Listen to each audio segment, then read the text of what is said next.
ថ្ងៃនេះនាងខ្ញុំសូមជូនវីដេអូទី3ហុងស៊ុយប្រចាំខែកុម្ភៈគឺខែខាអត្ថន័យនៃវីដេអូមួយនេះនាងខ្ញុំសូមជូនអំពីថ្ងៃដែលបងប្អូនត្រូវប្រយ័ត្នបំផុតនៅទិសខាងជើងនៅក្នុងខែខាឆ្នាំមមីនេះខែខាគឺជាខែទី1ដើមឆ្នាំមមីខាត្រៃហៈជាមួយនឹងមមីចរៀងរាល់ខែខាឬរៀងរាល់ខែមមីឬរៀងរាល់ខែចគឺមានទិសឆុង3ត្រួតដែលយើងហៅថាពិឃាត3ឬទិសអសរឬទិសអសរកាយឬទិសស្រីខៀលីងគឺនៅទិសខាងជើងលាតសន្ធឹង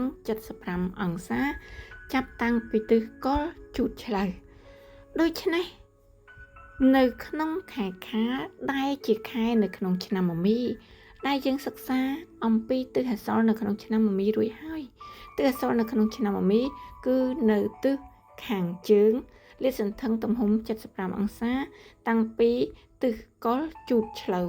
វាត្រួតស៊ីគ្នាជាមួយនឹងខែខាដូច្នេះនៅក្នុងឆ្នាំមមីខែខាទិសខាងជើងទំហំ75អង្សាលាតសន្ធឹងពីទិសកុលជូតឆ្លូវគឺមានទិសពិឃាតរហូតដល់6ជាន់ដែលហៅថាទិសឆុង6ត្រួតខាត្រៃហៈជាមួយមមីត្រៃហៈជាមួយចចឹងនៅក្នុងខែខាជារៀងរាល់ថ្ងៃខាជារៀងរាល់ថ្ងៃមមីជារៀងរាល់ថ្ងៃច3ថ្ងៃនៅក្នុងខែខា3ថ្ងៃនៃសត្វខាមមីចគឺ3ថ្ងៃនេះគឺមានទិសពិឃាត3នៅទិសខាងជើងត្រួតស៊ីជាមួយនឹងខែខាត្រួតស៊ីជាមួយនឹងឆ្នាំមមីដូច្នេះនៅក្នុងខែខារៀងរាល់ថ្ងៃចរៀងរាល់ថ្ងៃខារៀងរាល់ថ្ងៃមមីគឺទិសខាងជើងនឹងមានទិសឆុងរហូតដល់9ត្រួតគឺឆុងប្រចាំឆ្នាំ3ត្រួតឆុងប្រចាំខែ3ត្រួតនិងឆុងប្រចាំថ្ងៃ3ត្រួតចឹងបងប្អូនមើលនៅក្នុងប្រតិទិនតង់ស៊ូរបស់នាងខ្ញុំបងប្អូននឹងឃើញណាថាខែខាគឺចាប់ផ្ដើមតាំងពីថ្ងៃទី4ដែលជាថ្ងៃរកាចាប់ផ្ដើមពីម៉ោង4ជាងទីភ្លឺចូលដល់ថ្ងៃចថ្ងៃទី5គឺចាប់ផ្ដើមការត្រួតស៊ីគ្នារវាងថ្ងៃចខែខាឆ្នាំមមីគឺថ្ងៃទី5ខែកុម្ភៈហើយចូលមកដល់ថ្ងៃទី9ដែលជាថ្ងៃខាថ្ងៃខាខែខាឆ្នាំមមីអញ្ចឹងទិសឆុង3ត្រួតនៅទិសខាងជើងត្រួតស៊ីជាមួយនឹងខែជាមួយនឹងឆ្នាំថ្ងៃទី13ដែលជាថ្ងៃមមីខែខាឆ្នាំមមីទិសពិឃាត3ត្រួតស៊ីគ្នានៅទិសខាងជើងចូលដល់ថ្ងៃចថ្ងៃទី17ខែកុម្ភៈថ្ងៃចខែខាឆ្នាំមមីទិសឆុងត្រួតស៊ីគ្នា9ត្រួតនៅទិសខាងជើងចូលមកដល់ថ្ងៃខាថ្ងៃទី21ថ្ងៃខាខែខាឆ្នាំមមីទិសឆុង9ត្រួតនៅទិសខាងជើងត្រួតគ្នាស៊ីរវាងថ្ងៃខែឆ្នាំថ្ងៃមមីគឺថ្ងៃទី25ទិសឆុង3ត្រួតត្រួតស៊ីគ្នារវាងថ្ងៃមមីខែខាឆ្នាំមមីនៅទិសខាងជើងទំហំ75អង្សាចូលដល់ថ្ងៃចគឺថ្ងៃទី1ខែមិនិនាអញ្ចឹងវាចូលទៅក្នុងខែសកលរបស់ខែ3ខែមិនិនាមួយថ្ងៃគឺថ្ងៃទី1គឺជាថ្ងៃចស្ថិតនៅក្នុងខែខាឆ្នាំមមីទិសឆុង9ត្រួតនៅទិសខាងជើងកុលជូតឆ្លូវអញ្ចឹងបងប្អូនសម្រាប់ទិសខាងជើងដែលលាតសន្ធឹងពីអង្សា 322.6 ដល់អង្សា 37.5 គឺទំហំ75អង្សាទិសកុលទិសទឹកបោកទិសជូតទិសទឹកដកទិសឆ្លូវបងប្អូនរៀនជាមួយនាងខ្ញុំបងប្អូនដឹងហើយទិសឆុង3ត្រួតអត់ពាក់ព័ន្ធជាមួយនឹងទិសនៃធាតុទេអញ្ចឹងទិសឆុង3ត្រួតឆុងតែទៅលើទិសនៃសត្វទិសឆុង3ត្រួតគឺបានន័យថាឆុង3សត្វបានយើងហៅថាទិសឆុង3ត្រួតឆុងទិសកុលឆុងទិសជូតឆុងទិសឆ្លូវប៉ុន្តែដោយសារទិស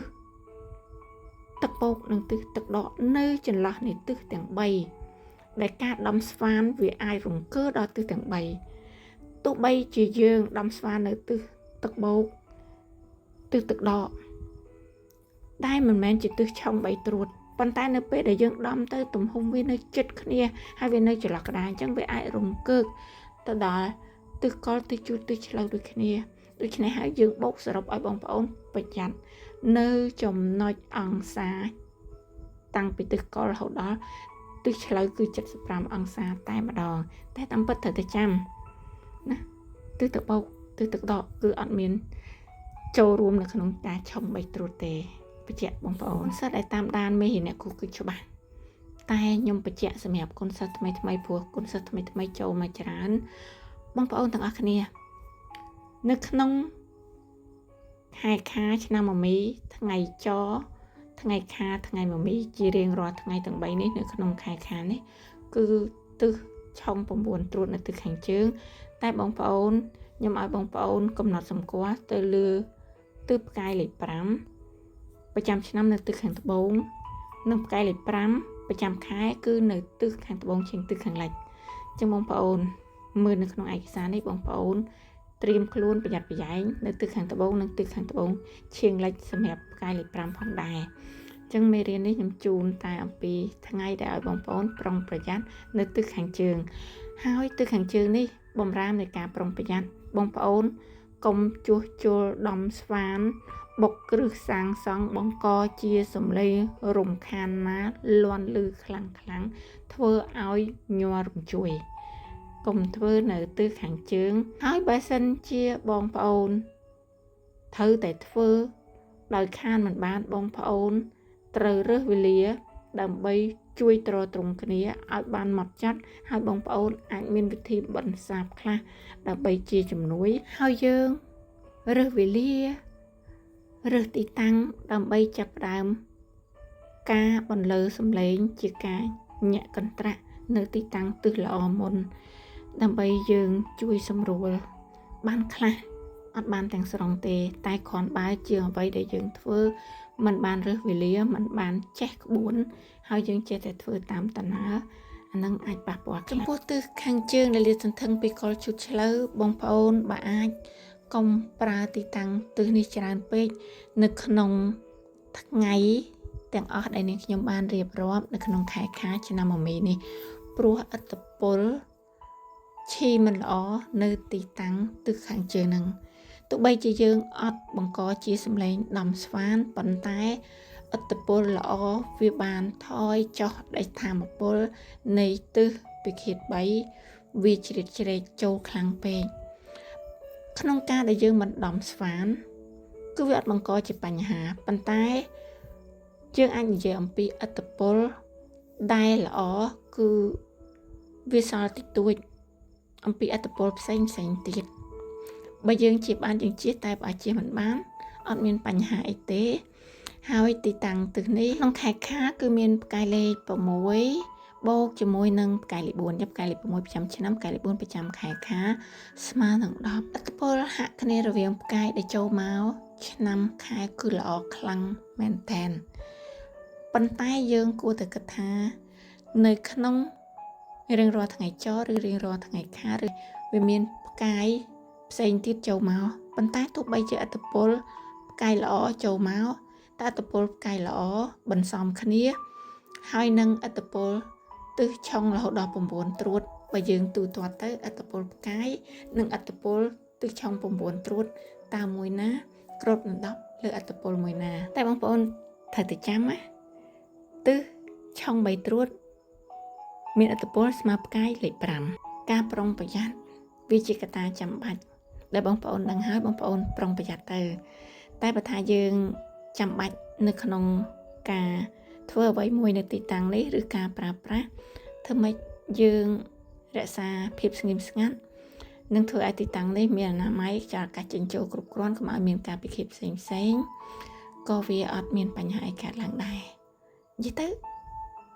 ការរៀនមុខវិជ្ជាហ្វុងស៊ុយគឺជាទ្រឹស្ដីប៉ុន្តែភាពជាក់ស្ដែងគឺជាសកម្មភាពជីវភាពរបស់មនុស្ស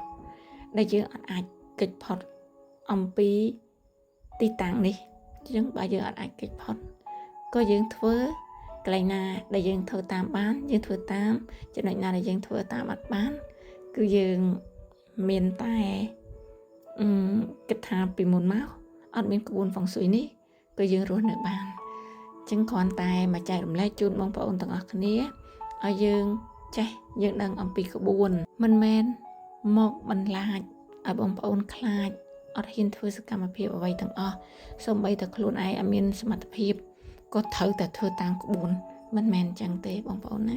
បើយើងមានសមត្ថភាពយើងជៀសបានយើងជៀសយើងអត់មានសមត្ថភាពយើងធ្វើទៅតាមអ្វីដែលយើងមានចា៎សូមអរគុណ